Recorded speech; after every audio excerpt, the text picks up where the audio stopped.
If you aren't subscribed, make the red button below depressed by pressing it and turning it grey. That sounded way too dark. Wow, Unleash. What the heck is wrong with you? Anyways, cue the goddamn intro.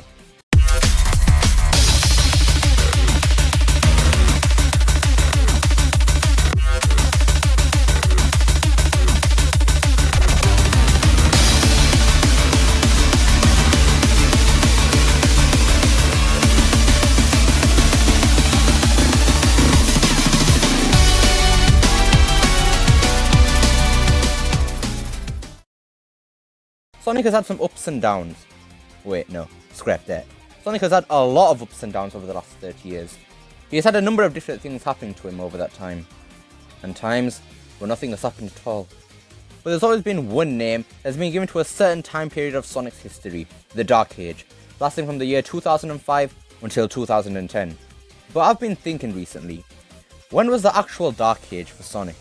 Well, without any further ado, ladies and gentlemen, boys and girls, let us discuss the topic at hand. Sonic the Hedgehog started off strong with his debut in 1991 and continued to do so until the release of Sonic & Knuckles in 1994, but then there was a halt of main series Sonic games. Don't get me wrong, there were still lots of games being released like Sonic the Fighters, Sonic R, and who can forget the best Sonic game ever, Sonic Labyrinth. Am I right?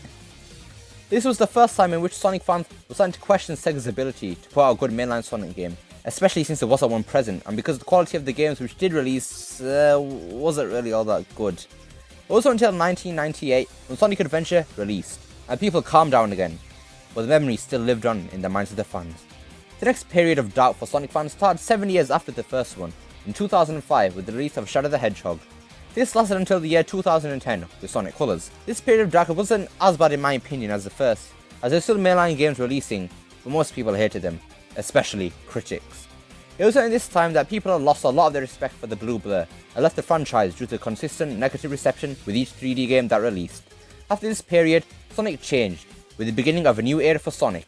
It was going quite well up until it all ended only 4 years later, in 2014, the Boom era. This was a complete failure for Sonic. The only good thing which came out of it was a Sonic Boom TV show. Things weren't really looking good for the Blue Blur, and quite things like this to happen.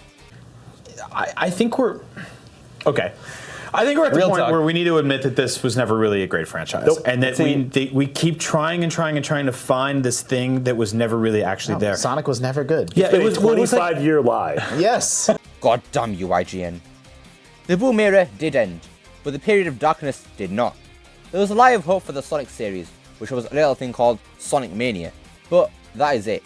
After that, Sonic's games haven't really done big things for him. I think we're going to start answering the question of when the real Dark Age for Sonic is, by comparing all these three periods to each other. Well, let's look at the main thing here, the games that released and the number of them. In the first period, there were a ton, and I mean a ton of games. I will attempt to name them all. This isn't going to be fun. Right, Knuckles' Chaotix, Tails' Adventure, that's right. Tails actually had an adventure before Sonic, so yeah. Tails' Sky Patrol, Sonic Labyrinth, Sonic Drift 2, Sonic 3D Blast, Sonic Blast, Sonic the Fighters, Sonic Schoolhouse, the best game in the series, hands down. It's getting a sequel in 2050, so look out for that. Sonic R and Sonic Jam. Sonic got all that in the span of 3 years, so basically a lot of games. None of these games were actually mainline games, which was people's biggest problem, and also, these games were exactly critically acclaimed either.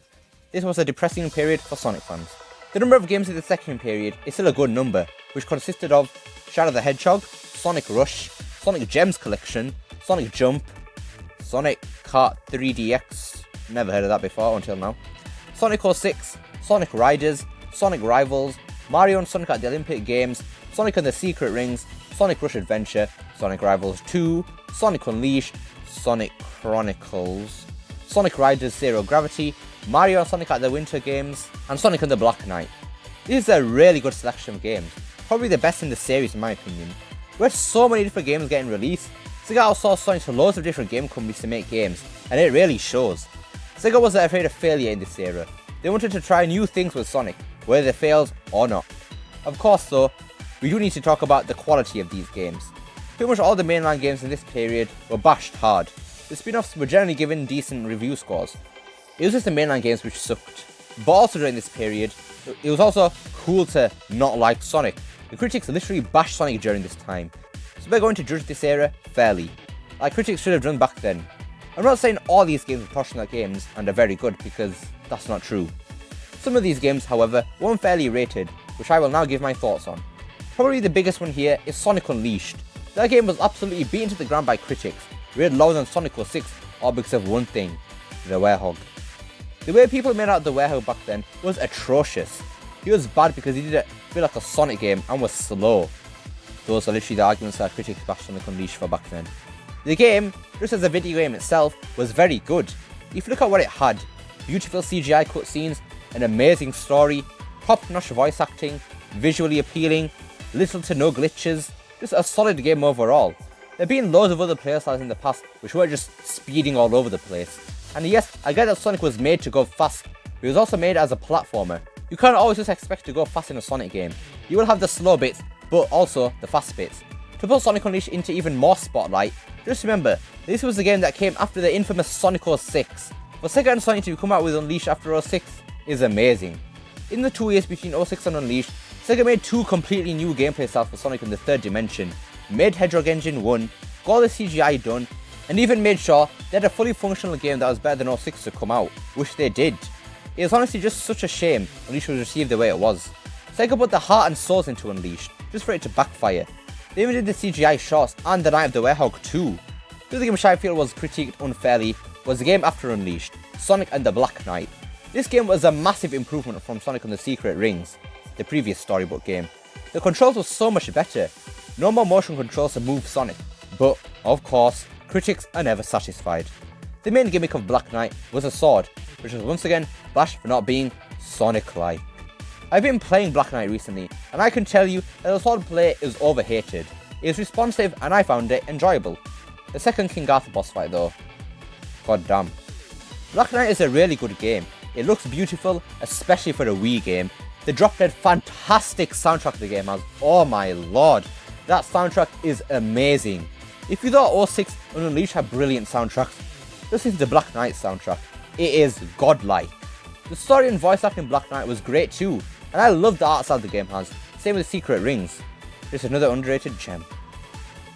The final dark period of Sonic is the era we are living right now.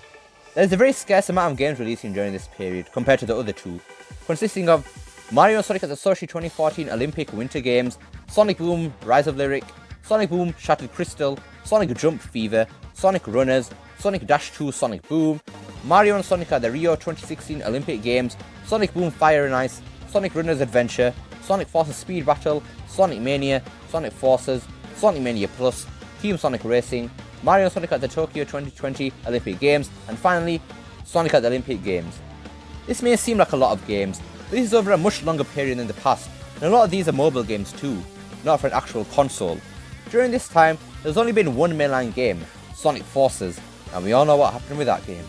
This was a very, very depressing time for Sonic fans, but there's always a saving grace. We got 3 substantial things during this period: the Sonic Boom TV show, Sonic Mania, and the amazing Sonic movie, the thing that saved Sonic's butt. The start of this period brought Sonic to his knees, but the current moment of the period right now has Sonic at the highest point he's been since a very long time. This period has so much bad and good for Sonic, lost fans and brought new ones.